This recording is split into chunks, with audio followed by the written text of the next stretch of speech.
I never thought my life would end up here. If you had asked me just a year ago, I would have told you I had everything a woman could want: a loving husband, a stable home, a man who adored me, and a best friend who had been like a sister to me since college.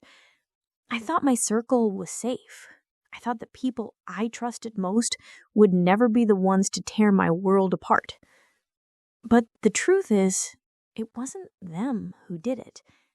It was me. I betrayed the man who gave me everything, and I did it with the person he trusted most.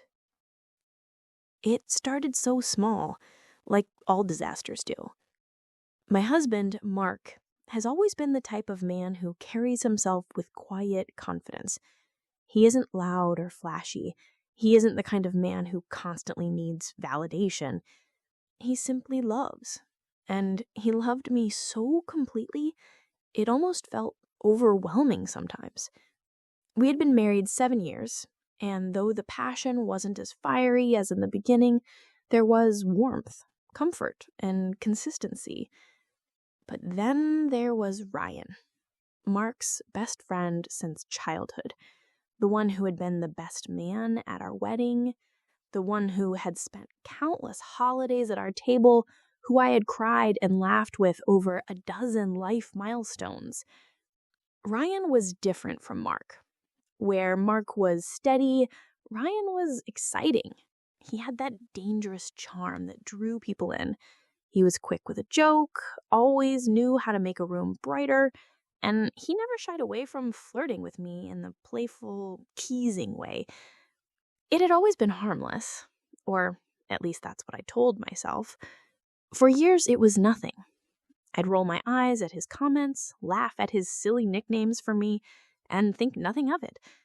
But somewhere along the way, something shifted. Maybe it was me craving attention that wasn't routine. Maybe it was Ryan pushing boundaries more than before.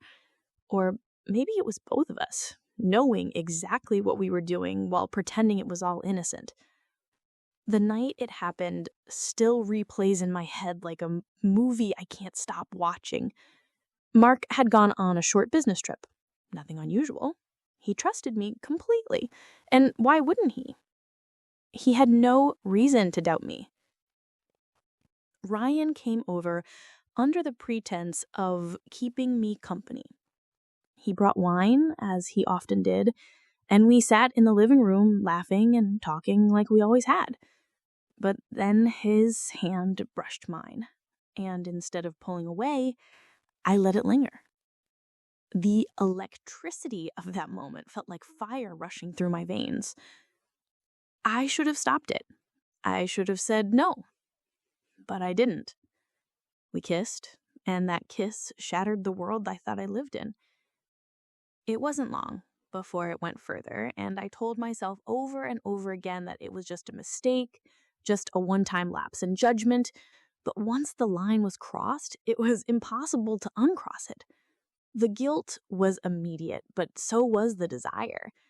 It became a dangerous game of stolen moments and hidden texts, each encounter pulling me further into the web I had spun around myself. Mark never suspected.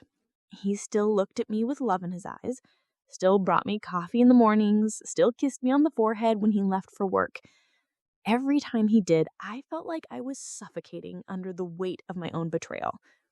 I told myself I would stop, that Ryan and I would end it, but then he'd call or I'd see him and I gave all over again. The downfall came in the most humiliating way imaginable.